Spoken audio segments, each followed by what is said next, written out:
Hi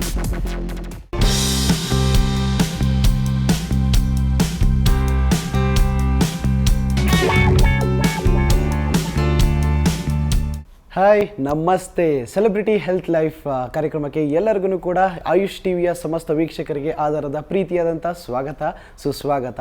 ಇವತ್ತಿನ ಕಾರ್ಯಕ್ರಮದಲ್ಲಿ ತುಂಬಾ ಹಿರಿಯ ನಟರು ಹಾಗೆಯೇ ತುಂಬ ಒಂದು ಮೂವೀಸ್ಗಳಲ್ಲಿ ಹಿರಿತೆರೆ ಮತ್ತು ಕಿರಿತೆರೆ ಎರಡರಲ್ಲೂ ಕೂಡ ಆ್ಯಕ್ಟ್ ಮಾಡಿ ತಮ್ಮದೇ ಆದಂಥ ಒಂದು ಛಾಪನ್ನು ಮೂಡಿಸಿ ಅವರ ಒಂದು ಮನೋಜ್ಞವಾದಂತಹ ಆ್ಯಕ್ಟಿಂಗ್ನಿಂದಾಗಿ ತುಂಬಾ ಫೇಮಸ್ ಆಗಿರುವಂತಹ ಕಲಾವಿದ ಅಂತಲೇ ಹೇಳ್ಬೋದು. ನಿಮ್ಮೆಲ್ಲರ ನೆಚ್ಚಿನ ಅಚ್ಚುಮೆಚ್ಚಿನ ರವಿ ಕಿರಣ್ ಸರ್ ಅವರನ್ನು ಇವತ್ತಿನ ಕಾರ್ಯಕ್ರಮಕ್ಕೆ ಸ್ವಾಗತ ಮಾಡೋಣ.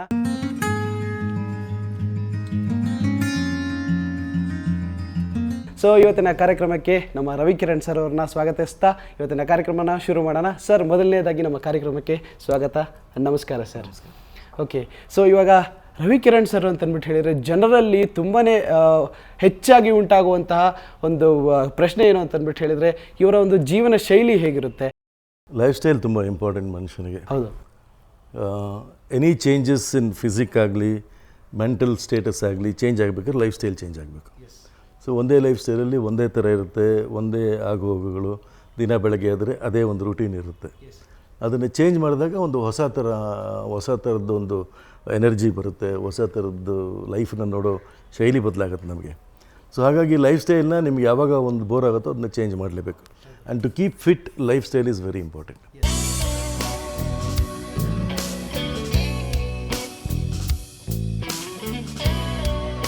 ಆ್ಯಂಡ್ ಇವರು ಮೊದಲನೇದಾಗಿ ಇವರ ಒಂದು ಆ್ಯಕ್ಟಿಂಗ್ ಕರಿಯರ್ನ ಹೇಗೆ ಸ್ಟಾರ್ಟ್ ಮಾಡಬೇಕು ಅಂತ ಅಂದ್ಕೊಂಡ್ರು ಅಂತ ತುಂಬಾ ಹಲವಾರು ಪ್ರಶ್ನೆಗಳು ಮೂಡಿ ಬರುತ್ತೆ. Grandfather was a great actor. You must have heard of him. S V Rangarao ಅಂತ ತೆಲುಗುಲಿ was a star, very famous actor. ನಾನು ನಮ್ಮ ತಾತ ಆಗಿದ್ದ ಮನೇಲಿ ಹುಟ್ಟು ಬೆಳೆದಿದ್ದರಿಂದ ಸಣ್ಣ ವಯಸ್ಸಿಂದ ನನಗೆ ತಿಳುವಳಿಕೆ ಬಂದ ಕೂಡಲೇ ಬರೀ ಶೂಟಿಂಗು, ಡಬ್ಬಿಂಗು, ಮನೆ ಹತ್ರ ಆರ್ಟಿಸ್ಟ್ಗಳು ಬರೋದು, ಶೂಟಿಂಗ್ ವ್ಯಾನ್ಗಳು, ಔಟ್ಡೋರ್ಸು, ಪ್ರಿವ್ಯೂ, ಎಡಿಟಿಂಗು ಇವೇ. ಇದನ್ನೇ ನೋಡ್ತಾ ಆಬ್ವಿಯಸ್ಲಿ ಇಂಪ್ಯಾಕ್ಟ್ ಆಗ್ತಾ ಬಂತು. ನಾನೊಬ್ಬ ನಟ ಆಗಬೇಕು. ನಮ್ಮ ತಾತ ಅಷ್ಟು ಫೇಮಸ್ ಆಗಿದ್ದಾಗ ಜನಗಳು ಬಂದು ಅವ್ರಿಗೆ ಮರ್ಯಾದೆ ಕೊಡೋದು, ಅವ್ರದ್ದು ಸೈನ್ ತೊಗೊಳೋದು, ಒಂದು ಸೆಲೆಬ್ರಿಟಿ ಸ್ಟೇಟಸ್ಸೇ ಬೇರೆ. ಈಗ ನಾರ್ಮಲ್ ಎಷ್ಟೋ ಜನ್ಮದ ಪುಣ್ಯ ಮಾಡಿರ್ಬೇಕು. ಇಷ್ಟು ಕೋಟಿ ಜನಗಳಲ್ಲಿ ನೀವೆಲ್ಲ ಹೋದಾಗ 4 ಜನ ಸಾರ್ ನೀವು ಇದಲ್ವಾ ಬಂದು ಸೆಕೆಂಡ್ ಕೊಟ್ಟು ಮಾತಾಡಿ ಫೋಟೋ ತಗೋತಾರಲ್ಲ, ಅದು ಎಲ್ರಿಗೂ ಬರಲ್ಲ. ಎಷ್ಟೇ ಕೋಟಿ ರೂಪಾಯಿ ಇದ್ರೂ ಬರಲ್ಲ. ಇದು ನಾನು ತುಂಬ ಟಚ್ ಆಯಿತು. ನಾನು ಒಂದು ಪಾಪ್ಯುಲರ್ ಆಗಬೇಕು 4 ಜನ. ಅಲ್ಲಿಂದಾನೇ ಒಂದು ಆಸೆ ಶುರುವಾಗಿ ನಾನು ಈ ಲೈನಲ್ಲೇ ಬರಬೇಕು ಅಂತ ಮನಸ್ಸಲ್ಲಿ ಅದು ಸಣ್ಣದಾಗಿ ಒಂದು ಬೀಜ ಹಾಗೆ ಬೆಳೀತಾ ಬಂತು.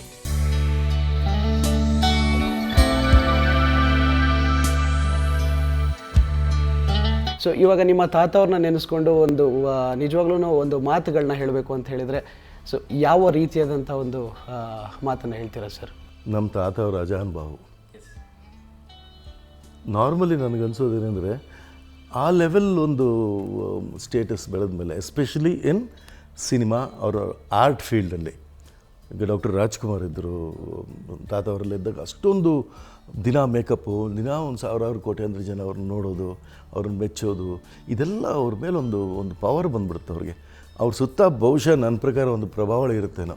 ಹತ್ತಿರ ಹೋದರೆ ಅದು ನಿಮ್ಗೆ ಗೊತ್ತಾಗುತ್ತೆ. ಈಗ ಡಾಕ್ಟರ್ ರಾಜ್ಕುಮಾರ್ ಅವ್ರ ತಾತರ ಹತ್ರ ಹೋದಾಗ ಒಂದು ವೈಬ್ರೇಷನ್ ಇರೋದು, ನಾನು ನಿಂತ್ಕೊಳ್ಳೋಕ್ಕಾಗಲ್ಲ ಪಕ್ಕದಲ್ಲ, ಪವರ್ ಇರೋದು. Because they have done so much to Saraswati Devi. ಆ ಅಮ್ಮನ ಪವರ್ ಒಂದಿರೋದು. ನಮ್ಮ ತಾತನೂ ಅಷ್ಟೇ, ಹತ್ರವೇ ಬಾರೋ ಅಂತ ಹತ್ರ ಬಂದು ಅವ್ರು ಟಚ್ ಮಾಡಿದ್ರೆ ಒಂಚೂರು ವೈಬ್ರೇಷನ್ ಆಗೋದು. ಸರಸ್ವತಿ ಪುತ್ರರು ಅಂತ ಆ ಥರದ್ದು ಭಾಳ ಗ್ರೇಟ್ ವ್ಯಕ್ತಿಗಳ ಫ್ಯಾಮಿಲಿಯಲ್ಲಿ ಹುಟ್ಟಿದ್ದು ನನ್ನ ಅದೃಷ್ಟ. ಮತ್ತು ಭಾಳ ಈ ಥರ ಗ್ರೇಟ್ ವ್ಯಕ್ತಿಗಳು ಸಹವಾಸ ಮಾಡಿದ್ದು. ಪ್ಲಸ್ ಈ ಫೀಲ್ಡಿಗೆ ಬಂದ ಮೇಲೆ ಅಂಥ ತುಂಬ ಗ್ರೇಟ್ ಆರ್ಟಿಸ್ಟ್ಗಳನ್ನ ನಾನು ಡೈರೆಕ್ಟ್ ಮಾಡೋಕ್ಕೆ ಒಂದು ಅವಕಾಶ ಸಿಕ್ಕಿದ್ದು, ಅವ್ರ ಜೊತೆ ಒಂದು ಪಳಗಕ್ಕೆ, ಮಾತಾಡೋಕ್ಕೆ, ಅವ್ರ ಜೊತೆ ನಾನು ಸುಖ ದುಃಖ ಹಂಚ್ಕೊಳ್ಳೋಕ್ಕೆ ಒಂದು ಅವಕಾಶ ಸಿಕ್ಕಿದ್ದು ಭಾಳ ಗ್ರೇಟು.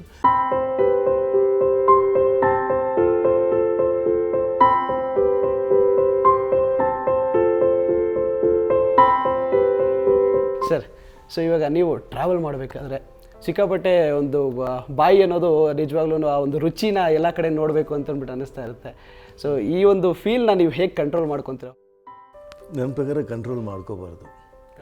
ಯಾಕಂದರೆ ನಾರ್ಮಲಿ ಒಂದು ಸ್ಮಾಲ್ ಇನ್ಸಿಡೆಂಟು, ಈಗ US ಅಲ್ಲಿದ್ದವ್ರು ತುಂಬ ಹೈಜಿನಿಕ್ಕು, ಅಲ್ಲೆಲ್ಲ ಭಾಳ ಪ್ಯೂರು ಅದೆಲ್ಲ. ಈಗ ನಮ್ಮ ರಿಲೇಟಿವ್ ಒಬ್ಬರು ಅಲ್ಲಿ ಹೋದ್ಮೇಲೆ ಮಗು ಎಲ್ಲ ಆಯಿತು. ಮಗು ಒಂದು 2-3 ಇಯರ್ಸ್ ಆದಮೇಲೆ ಇಲ್ಲಿ ಕರ್ಕೊಂಬಂದರು. ಕರ್ಕೊಂಬಂದಮೇಲೆ 3ನೇ ದಿವಸಕ್ಕೆ ಮಗು ಕಾಯಿಲೆ ಬಿಟ್ಬಿಡ್ತು, ಹುಷಾರು ಬಿಡಲಿ. ಯಾಕಂದರೆ ರೆಸಿಸ್ಟೆನ್ಸ್ ಪವರ್ ಅಂತ ಇರುತ್ತಲ್ಲ ಅದಿರಲ್ಲ. ಬಿಕಾಸ್ ಅವರು ಭಾಳ ಕಾಯಿಸಿ ಅದೊಂಥರ ಮಿನರಲ್ ವಾಟರೇ ಕುಡಿಯೋದು, ಆ ಡಸ್ಟು ಗೀಸ್ಟಲ್ಲಿ ಓಡಾಡಲ್ಲ, ಮನೇಲಿ ಭಾಳ ಕ್ಲೆನ್ಲಿನೆಸ್ಸು ಅದೆಲ್ಲ ಮೇಂಟೈನ್ ಮಾಡಿ, ಆ ಫುಡ್ ಬರೀ ಬ್ರೆಡ್ಡು ಬೆಳಗ್ಗೆ ಸೀರಿಯಲ್ಸ್ ಎಲ್ಲ ಮೇಂಟೈನ್ ಮಾಡಿ, ಸ್ವಲ್ಪ ಹೊರಗಡೆ ಬೇರೆ ಥರ ಹವಾ ಬಿದ್ದ ತಕ್ಷಣ ಕಾಯಿಲೆ ಬಿಟ್ಬಿಡ್ತಾರೆ. So what I mean to say, you have to expose yourself to everything. Okay, so ಒಂದು ಫಿಲಮಿಂದ ಇನ್ನೊಂದು ಫಿಲಮ್ಗೆ ಕ್ಯಾರೆಕ್ಟರ್ ಚೇಂಜ್ ಆಗುತ್ತೆ. ಸೊ ಈ ಒಂದು ಕ್ಯಾರೆಕ್ಟರ್ನ ಚೇಂಜ್ ಮಾಡಬೇಕು ಅಂತಂದ್ಬಿಟ್ಟು ಹೇಳಿದಾಗ ನೀವು ಯಾವಾಗಲಾದರೂ ಒಂದು ಸರಿ ಆ ಒಂದು ಫಿಸಿಕ್ನು ಕೂಡ ಅದೇ ರೀತಿಯಾಗಿ ಒಂದು ಟ್ರಾನ್ಸ್ಫಾರ್ಮೇಷನ್ ಕೂಡ ಮಾಡ್ಕೊಬೇಕು ಅಂತಂದ್ಬಿಟ್ಟು ಹೇಳಿ ಡೈರೆಕ್ಟರ್ ಹೇಳ್ತಾರೆ, ಇಲ್ಲ ಅಂತ ಹೇಳಿದರೆ ಕೆಲವೊಂದು ಕ್ಯಾರೆಕ್ಟರ್ ಡಿಮ್ಯಾಂಡ್ ಕೂಡ ಮಾಡುತ್ತೆ. ಆಬ್ವಿಯಸ್ಲಿ ಒಂದು ನಾರ್ಮಲಿ ಅದು ಕಾಸ್ಟ್ಯೂಮ್ಸ್ ಎಲ್ಲ ಮ್ಯಾನೇಜ್ ಮಾಡ್ತಾರೆ, loose costume, tight costumes, padded costume ಇದೆಲ್ಲ ಇದೆ. ಇದಲ್ಲದೆ ಹಲವಾರು ಎಕ್ಸಾಂಪಲ್ಸ್ ಇದೆ, ತುಂಬ ಜನ ಇದೆ. ಪುಟ್ ಆನ್ 10-12 ಕಿಲೋಸ್ ಮತ್ತು ಇಮಿಡಿಯೇಟಾಗಿ ಇಳಿಸಿದ್ದು ಉಂಟು. ಇಳಿಸಿದ್ದು ಬಹಳ ಕಷ್ಟ, ಭಾಳ ಜನ ಇಳಿಸೋಕ್ಕಾಗಿದೆ ಮಧ್ಯೆ ಸಿಗಾಕೊಂಡ್ಬಿಟ್ಟಿದ್ದಾರೆ. ಬಿಕಾಸ್ ಏನಾಗುತ್ತೆ, once you put on weight skin expands. So ಅದನ್ನು ಗ್ರ್ಯಾಜುವಲ್ ಆಗಿ ಸ್ಕಿನ್ ಜೊತೆ ಇಳಿಸ್ಕೋಬೇಕು. ನೀವು ಸ್ಕಿನ್ನನ್ನು ಶ್ರಿಂಕ್ ಮಾಡೇ ಇಳಿಸ್ಕೋಬೇಕು. ಪುಟ್ ಆನ್ ವೆಯ್ಟ್ ಅಂದರೆ ಏನು, ಸ್ಕಿನ್ ಒಳಗೆ ನೀವು ಕೊಬ್ಬನ್ನು ತುಂಬ್ತಾ ಇದ್ದೀರಾ. ಸೊ ದಪ್ಪ ಸಣ್ಣ ಆಗಬೇಕು ಅಂತ ಕೊಬ್ಬನ್ನು ತೆಗೆದುಬಿಟ್ರೆ ಏನಾಗುತ್ತೆ, ಸ್ಕಿನ್ ಲೂಸ್ ಆಗಿಬಿಡುತ್ತೆ. So putting on weight is very easy, bringing it down ಟೆಕ್ನಿಕಲ್ಲೇ ತೊಗೊಂಬರ್ಬೇಕು. ಒಂದು ಸ್ವಲ್ಪ ಆರೋಗ್ಯಕರವಾಗಿಯೂ ಕೂಡ ಆರೋಗ್ಯಕರವಾಗಿ ಎಕ್ಸಸೈಸ್ ಮಾಡಿ, ನಿಮ್ಮ ಫ್ಯಾಟ್ ಮಾತ್ರ ಇಳಿಸೋದಲ್ಲದೆ ಸ್ಕಿನ್ಗೂ ಸ್ಟ್ರೈನ್ ಕೊಟ್ಟು ಎಲ್ಲ ಮಾಡಿ, ಅದಕ್ಕೆ ಡಿಫ್ರೆಂಟ್ ಟೈಪ್ಸ್ ಆಫ್ ಯೋಗ ಇದೆ, ಎಕ್ಸಸೈಸಸ್ ಇದೆ.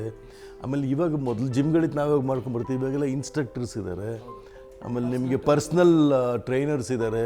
ದೇ ವಿಲ್ ಅಷ್ಟು ಮಾತ್ರ ಇಳಿಸಿದರೆ ಅಲ್ಲಿ ಮಾತ್ರ ಇಳಿಸ್ತಾರೆ. ಸೊ ಈ ಥರದ್ದಿದೆ. ಸೊ ಇವಾಗ ನೀವು ಟ್ರಾವೆಲ್ ಮಾಡಬೇಕಾದ್ರೆ ಸಿಕ್ಕಾಪಟ್ಟೆ ಒಂದು ಬಾಯಿ ಅನ್ನೋದು ನಿಜವಾಗ್ಲೂ ಆ ಒಂದು ರುಚಿನ ಎಲ್ಲ ಕಡೆ ನೋಡಬೇಕು ಅಂತಂದ್ಬಿಟ್ಟು ಅನ್ನಿಸ್ತಾ ಇರುತ್ತೆ. ಸೊ ಈ ಒಂದು ಫೀಲ್ನ ನೀವು ಹೇಗೆ ಕಂಟ್ರೋಲ್ ಮಾಡ್ಕೊತೀರಾ? ಹೊರಗಡೆ ಹೋದಾಗ ಏನಾದರೂ ಸಿಕ್ಕಿದ್ದೆಲ್ಲ ಅದನ್ನು ತಿಂತೀರಾ, ಇಲ್ಲ ಅಂತ ಹೇಳಿದ್ರೆ ಪರ್ಟಿಕ್ಯುಲರ್ ಆಗಿ ನಿಮ್ಮದೇ ಒಂದು ಫುಡ್ ಡಯಟ್ ಏನಾದರೂ ಇದೆಯಾ ಸರ್? ಇಡ್ಲಿ, ವಡೆ, ಸಾಂಬಾರು, ಚಟ್ನಿ ಅಂದರೆ ಏನು?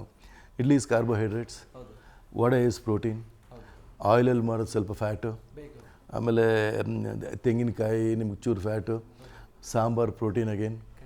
ಸೊ ಕಾರ್ಬೋಹೈಡ್ರೇಟ್ಸು, ಪ್ರೋಟೀನು, ಫ್ಯಾಟು ಎಲ್ಲ ಇಟ್ಸ್ ಅ ಮಿಕ್ಸ್ಚರ್. ಭಾಳ ಬ್ಯೂಟಿಫುಲ್ ಆಗಿ ನಿಮಗೆ ಬ್ಯಾಲೆನ್ಸ್ ಡೈಟೇ ಅದು. ಒಂಥರ ಉಪ್ಪು, ಹುಳಿ, ಖಾರ ಎಲ್ಲ ಮೂರೇ ಜೀವನ. ಉಪ್ಪು, ಹುಳಿ, ಖಾರ ಬಿಟ್ಟರೆ ಟೇಸ್ಟೇ ಇಲ್ಲ ಲೈಫ್. ಹೌದು ಏನಿದೆ. ಹೌದು. ಸೊ ಹೀಗಾಗಿ balanced. Suppose you go to north Karnataka, ಅಲ್ಲಿ ಹೋದಾಗ ನಿಮಗೆ ಅದು ಆ ಜೋಳದ ರೊಟ್ಟಿ, ಚಟ್ನಿ, ಹುಚ್ಚೆಳ್ಳು ಅದೆಲ್ಲ ಅದನ್ನು ಟೇಸ್ಟ್ ಮಾಡಿದೆ ನೀವು. ಇಲ್ಲ ನಾನು ಇಲ್ಲ ನಮ್ಮ ಮನೆಯಿಂದ ಮಾಡ್ಕೊಂಬಂದು ಬರೀ ಇದು ತಿಂತೀನಿ. So you will have to have everything, but over indulge ಮಾಡಬಾರ್ದು. ಆ್ಯಂಡ್ ಎಲ್ಲೋ ಒಂದು ಕಡೆ ಹೈಜಿನಿಕ್ಕಾಗಿ ಮಾಡೋ ಕಡೆ ಅನ್ನೋದು ಒಂದು ನೋಡ್ಬೇಕು. ಯಾಕಂದರೆ ಎಲ್ಲೋ ನಾವು ಯಾವುದೋ ಕೆಟ್ಟೋಗಿರೋ ಆಯಿಲೆಲ್ಲ ಮಾಡಿದ್ರೆ ಅಫ್ಕೋರ್ಸ್ ಹೊಟ್ಟೆ ಹಾಳಾಗುತ್ತೆ, ಎಲ್ಲ ಆಗುತ್ತೆ. ಸೊ ಇದಿಟ್ಕೊಂಡು ಬ್ಯಾಲೆನ್ಸ್ಡಾಗಿ you eat anything and everything as long as it is hygienic. ಅಂದರೆ ಚೆನ್ನಾಗಿ ಮಾಡೋ ಅಂಥ ಕಡೆ ತಿಂದರೆ ಬಾಡಿಗೆ ಎಲ್ಲ ಥರದ್ದು ಬೀಳಬೇಕಲ್ವ. ಸೊಪ್ಪು ಬೀಳಬೇಕು, ನಿಮಗೆ ಫೈಬರ್ಸ್ ಬೀಳಬೇಕು, ಏನೂ ಇಲ್ಲದೆ ಬರೀ ಬ್ರೆಡ್ ತಿಂತ ಹೋದ್ರೆ ಏನಾಗುತ್ತೆ, ಕಾನ್ಸ್ಟಿಪೇಷನ್ ಶುರು ಆಗುತ್ತೆ 100%. ಸೊ ಹಾಗಾಗಿ ಐ ಫೀಲ್ ಇಂಥ ಡಯಟ್ ಅಂತಿಲ್ಲ, ವೆರೈಟಿ ಆಫ್ ಡಯಟ್ಸ್ ಹೈಜಿನಿಕಲಿ. ಒಂದೇ ಫಾಲೋ ಮಾಡೋದ್ರಲ್ಲಿ ಅರ್ಥ ಇಲ್ಲ. ದಿನ ಓಟ್ಸ್ ತಿಂತೀನಿ ಅಂದರೆ ಪ್ರಾಬ್ಲಮ್ ಆಗುತ್ತೆ. And to maintain your body exercise is required.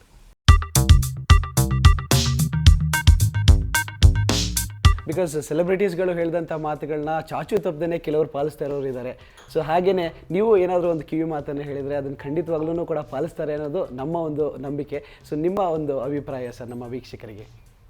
ಒಂದು ಈ ಫುಡ್ ಅನ್ನೋದು ನಾವು ಕೊನೆ ಉಸಿರು ಇರೋವರೆಗೂ ಅಲ್ಲ, ಫುಡ್ ಇಲ್ಲದೆ ನಮ್ಮ ಜೀವನ ಇಲ್ಲ.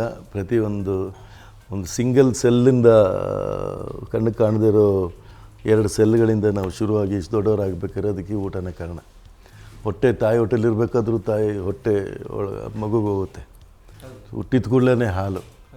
ಸೊ ಹಾಗಾಗಿ ಈ food plays a very important role in your life. Basically ಸಣ್ಣ ಮಕ್ಕಳಿದ್ದಾಗ ನಾವು ಇವಾಗ ಆವಾಗ ಇಟ್ಸ್ ಹೆರಿಡಿಟ್ರಿನೋ ಅಲ್ವೋ, first thing you have to maintain your teeth. Normally ಸಣ್ಣ ವಯಸ್ಸಲ್ಲಿ ನೆಗ್ಲೆಕ್ಟ್ ಮಾಡಿಬಿಡ್ತೀವಿ, ಹುಳುಕು ಬಂದಾಗ ಅದಾದಮೇಲೆ ಪ್ರಾಬ್ಲಮ್ ಆಗ್ಬಿಡ್ತೀವಿ, you cannot eat properly. So ಬೇರೆ ಥರದ್ದೆಲ್ಲ ಡಿಶ್. ಸೊ ಅದನ್ನು first thing you see your children have beautiful teeth. 50 ವರ್ಷ ಆದರೆ ಕಬ್ಬು ತಿನ್ನೋ ಲೆವೆಲಲ್ಲಿ ಆಗಬೇಕು. ಊಟ ಭಾಳ ಇಂಪಾರ್ಟೆಂಟ್ ಲೈಫಲ್ಲಿ. ನಾವು ಏನು ತಿಂತೀವೋ input is equal to output ಅಂತೀವಿ. ನಾವು ಏನು ಒಳಗಾಗ್ತೀವೋ ಅದು ನಾವು. ಆಮೇಲೆ ಹೆಲ್ತ್ ಹೇಗೆ ಅಂದರೆ, ನೀವು ಮನುಷ್ಯನ ಏನು ಬೇಕಾದ್ರೆ ಶೇರ್ ಮಾಡ್ಕೋಬೋದು. ದುಃಖ ಶೇರ್ ಮಾಡ್ಕೋಬೋದು, ಅವ್ನ ಫೈನಾನ್ಷಿಯಲ್ ಪ್ರಾಬ್ಲಮ್ ಇದ್ದರೆ ಹೆಲ್ಪ್ ಮಾಡ್ಬೋದು, ಅವನೇನಾದ್ರು ತೊಂದರೆ ಅವ್ರ ಮನೆ ಫ್ಯಾಮಿಲಿ ಪ್ರಾಬ್ಲಮ್ ಇದ್ದರೆ ನೀವು ಹೋಗಿ ಹೆಗಲು ಕೊಡ್ಬೋದು, ಏನು ಬೇಕಾದ್ರೂ ಮಾಡ್ಬೋದು. ಅವನಿಗಿರೋ ನೋವನ್ನ ನೀವು ತೊಗೊಳಕ್ಕಾಗಲ್ಲ, ಅವನ ಬಾಡಿಲಿರೋ ನೋವನ್ನು ತೊಗೊಳಕ್ಕಾಗಲ್ಲ, ಅವನಿಗಿರೋ ಕಾಯಿಲೆ ನೀವು ತೊಗೊಳಕ್ಕಾಗಲ್ಲ, ಅವನಿಗೇನಾದ್ರು ಒಂದು ಡೇಂಜರಸ್ ಆ್ಯಕ್ಸಿಡೆಂಟ್ ಏನಾದ್ರು ಆದಾಗ ನೀವು ತೊಗೊಳಕ್ಕಾಗಲ್ಲ. So these are the things you have to suffer yourself. So ಈ ಸಫರಿಂಗ್ ಇಲ್ಲದೆ ನಿಮ್ಮ ಬಾಡಿಲಿ ಯಾವುದು ಪೇಯ್ನ್ ಬರದೇ ಇರೋ ಥರ ಲೈಫ್ ಲಾಂಗ್ ನೀವು ನೋಡ್ಕೋಬೇಕು. ಒಬ್ಬರು ಸೇವೆ ಮಾಡಬಾರ್ದು ನಿಮಗೆ ಕೊನೆವರೆಗೂ. ಎಸ್ ಸರ್, ಇವಾಗ ನಿಮ್ಮ ಒಂದು ಫುಡ್ ಸ್ಟೈಲ್ ಹಾಗೆಯೇ ಫೇವ್ರೆಟ್ ಫುಡ್ ಆ್ಯಂಡ್ ಬೇಕಾದಾಗ ಯಾವ ಒಂದು ಡಿಮ್ಯಾಂಡಲ್ಲಿ ಕ್ರಿಯೇಟ್ ಮಾಡ್ಕೊತೀರಾ, ಯಾವ ಒಂದು ಡಿಮ್ಯಾಂಡಿಂದಾಗಿ ನೀವು ಅದನ್ನು ಆರ್ಡರ್ ಮಾಡಿ ತಿಂತೀರಾ? ಮನೇಲಿದ್ದಾಗ ನಮಗೆ ಚಾಯ್ಸ್ ಇರಲ್ಲ. ಬೆಳಗ್ಗೆ ಎದ್ಮೇಲೆ ಏನು ಮಾಡಿದೆ ಕೇಳಿದ್ರೆ ಗೊತ್ತಾಗುತ್ತೆ ಟಿಫಿನ್ ಏನು ಮಾಡಿದ್ದೀರ ಅಂತ. ನಾರ್ಮಲಿ ಮನೇಲಿ ಏನೇ ಮಾಡಿದರೂ ನಂದು ಫೇವ್ರೇಟ್ ಬ್ರೇಕ್ಫಾಸ್ಟ್ ಅಂದರೆ ಇಡ್ಲಿ ವಡೆ. ಮನೇಲಿ ದೋಸೆ ಮಾಡಿರ್ತಾರೆ, ಪೊಂಗಲ್ ಮಾಡಿರ್ತಾರೆ, ಉಪ್ಪಿಟ್ಟು ಮಾಡಿರ್ತಾರೆ, ಹಲವಾರು ಅವರು ಒಂದೊಂದು ದಿನಕ್ಕೆ ಒಂದೊಂದು ಮಾಡ್ತಾರೆ. ಯಾಕಂದರೆ ಈ ನಡುವೆ ನಿಮಗೆಲ್ಲ ಈ ಅಡುಗೆ ಶೋಗಳೆಲ್ಲ ಬಂದು ಅವ್ರಲ್ಲಿ ತೋರಿಸಿ ಎಕ್ಸ್ಪೆರಿಮೆಂಟ್ ಮಾಡೋದು ಜಾಸ್ತಿ. ಹಾಗಾಗಿ ಹಲವಾರು ಥರ ಎಕ್ಸ್ಪೆರಿಮೆಂಟೇಷನ್ ನಡೀತಾ ಇರುತ್ತೆ. ಏನೇ ಇದ್ದರೂ ಇಡ್ಲಿ ವಡೆ ಅನ್ನೋದೊಂದು ಕಂಪಲ್ಸರಿ ನಮ್ಮ ಶೂಟಿಂಗ್ ಅವರು ಆಮೇಲೆ ಶೂಟಿಂಗಲ್ಲೂ ಅದೇ ಅಭ್ಯಾಸ. ನಿಮ್ಮ ಶೂಟಿಂಗಲ್ಲಿ ಇನ್ವೇರಿಯಬಲಿ ಪ್ರತಿ ಡೇ ಇಡ್ಲಿ ವಡೆ ಕಾಮನ್ನು, ಜೊತೆಗೆ ಬೇರೆ ಒಂದು ತೊಗೊಂಬರ್ತಾರೆ, ಪೂರಿನೋ ದೋಸೆನೋ ಚಿತ್ರಾನ್ನನೋ ಹುಳಿಯನ್ನನೋ ಪೊಂಗಲ್ಲು ಏನೋ ಒಂದು ತೊಗೊಂಬರ್ತಾರೆ. ಸೊ ಇಡ್ಲಿ ವಡೆ ಅಭ್ಯಾಸ ಆಗಿಬಿಟ್ಟು ಸಪೋಸ್ ಫಾರಿನ್ಗೆಲ್ಲ ಹೋದರೂ ಇಡ್ಲಿ ವಡೆ ಹುಡ್ಕೊಂಡು ಹೋಗೋದು. ಯಾವ್ದಾದ್ರು ಹೋಟ್ಲಿದೆ, ಈಗ ಎಲ್ಲ ಕಡೆ ಇದೆ ಹೋಟ್ಲ್ಗಳು. So idli vada is famous. So ಕರ್ನಾಟಕದ ಕಾಂಕ್ರೀಟ್ ಅಂತಂದ್ಬಿಟ್ಟು ಯಾವ್ದು ಫೇಮಸ್ ಆಗಿದೆ ಅಂತಂದ್ಬಿಟ್ಟು ಹೇಳಿ ನಿಮಗೆ ತಿಳ್ಕೊಬೇಕು ಅಂತ ನೀವು ಕಾತರದಿಂದ ಕಾಯ್ತಾ ಇದ್ದರೆ, ಎಸ್ ರವಿಕಿರಣ್ ಸರ್ ಅವರು ನಮಗೋಸ್ಕರ ಮಾಡಿಕೊಡ್ತೀರಾ ಸರ್? ಖಂಡಿತವಾಗ್ಲೂ ಎಲ್ಲ ಕರ್ನಾಟಕದವ್ರೂ ಕೂಡ ತುಂಬಾ ಇಷ್ಟಪಡ್ತೀರಾ. ಸೊ ಹಾಗಾದರೆ ನಾವು ಶಿಫ್ಟ್ ಆಗೋಣ.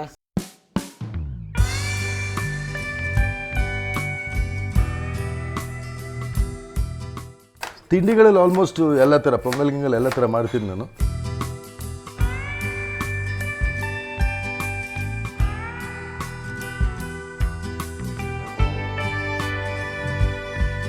ಎಲ್ಲರಿಗೂ ನಮಸ್ಕಾರ. ನನ್ನ ಹೆಸರು ಪ್ರೇಮ್ ಕಿರಣ್ ಅಂತ, ರವಿಕಿರಣ್ ಅವರ ಚಿಕ್ಕ ಮಗ. ಸಂಡೇಸ್ ಯೂಶ್ವಲ್ ಆಗಿ ಅಪ್ಪ ಅಮ್ಮನೇ ಕುಕ್ ಮಾಡೋದು ಆ್ಯಂಡ್ ಅವ್ರಿಗೆ ಅಂಕಲ್ಲು ಹೆಲ್ಪ್ ಮಾಡ್ತಾರೆ.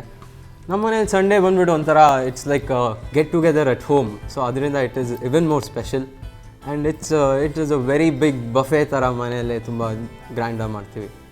ನಿಮ್ಮೆಲ್ಲರಿಗೂ ಗೊತ್ತಿರೋ ಹಾಗೆ ನಮ್ಮಪ್ಪ ನಿರ್ದೇಶಕ, ನಟ ಹಾಗೂ ಇನ್ನು ಸ್ಕ್ರಿಪ್ಟ್ ವರ್ಕ್ ಎಲ್ಲನೂ ಮಾಡ್ತಾರೆ.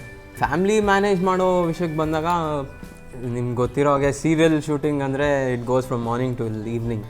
ಸೊ ಅದರಿಂದ ಏನೇ ಇದ್ದರೂ ನೈಟಲ್ಲೇ ಏನೇ ಆದರೂ.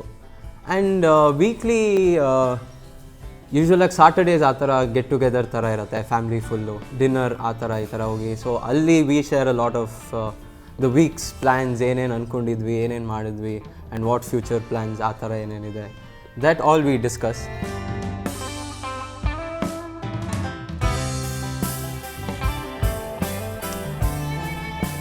ಸೀನ್ಸ್ ರೆಡಿ ಪ್ರಿಂಟ್ಔಟ್ ತೊಗೊಂಡು ಶೂಟಿಂಗ್ ಸ್ಪಾಟಿಗೆ ಕಳಿಸ್ಬಿಟ್ಟು ನಾನು ಹೋಗ್ತಾ ದಾರಿಲಿ ಸ್ವಲ್ಪ ಲೈಟಾಗಿ ಕ್ಲಬಲ್ಲಿ ಎಕ್ಸಸೈಸ್ ಮಾಡಿಬಿಟ್ಟು ಶೂಟಿಂಗ್ ಸ್ಪಾಟ್.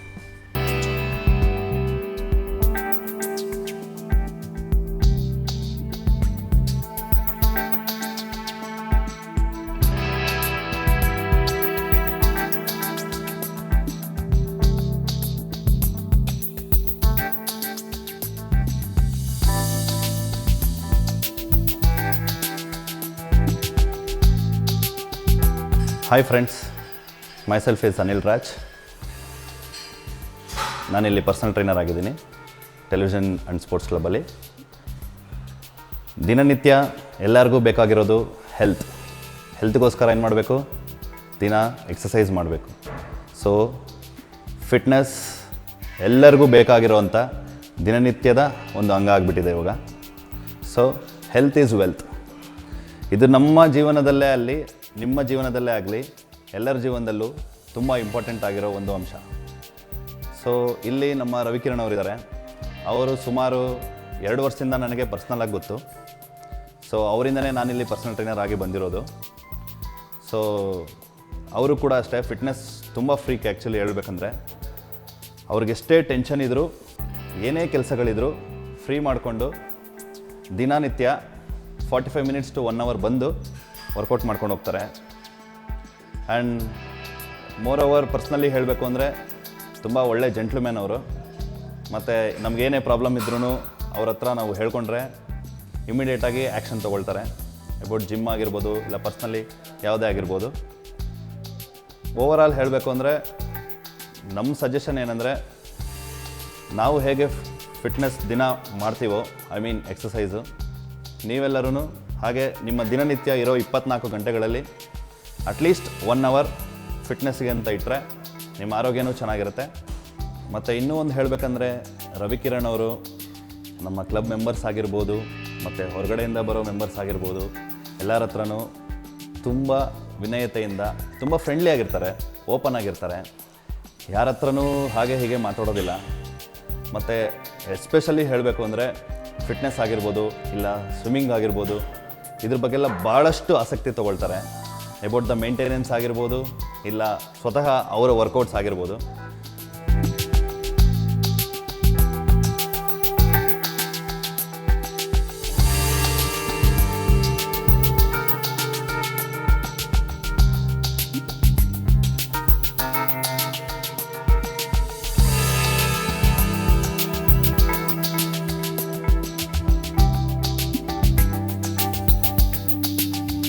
ಓಕೆ ವೀಕ್ಷಕರೇ, ಸೊ ಇವತ್ತಿನ ಸಂಚಿಕೆಯಲ್ಲಿ ನಾವು ನಿಮಗೆ ರವಿಕಿರಣ್ ಸರ್ ಅವರ ಒಂದು ಹೆಲ್ತ್ ಲೈಫ್ ಹೇಗಿರುತ್ತೆ ಅನ್ನೋದನ್ನು ತೋರಿಸ್ಕೊಟ್ವಿ. ಸೆಲೆಬ್ರಿಟಿ ಅಂತಂದ್ಬಿಟ್ಟು ಹೇಳಿದರೆ ನಿಜವಾಗ್ಲೂ ಅವರ ಜೀವನದಲ್ಲಿ ಹೆಲ್ತ್ ಅನ್ನೋದು ತುಂಬಾ ಇಂಪಾರ್ಟೆಂಟು. ಹಾಗೆಯೇ ಡಯಟು ಮತ್ತು ಫುಡ್ ಇದೆಲ್ಲದನ್ನು ಕೂಡ ಇಂಪಾರ್ಟೆಂಟ್ ಆಗಿರುತ್ತೆ. ಅವರ ಒಂದು ಲೈಫ್ ಸ್ಟೈಲ್ ಹೇಗಿರುತ್ತೆ ಅನ್ನೋದನ್ನು ನೀವು ನೋಡ್ಕೊಂಬಂದ್ರಿ.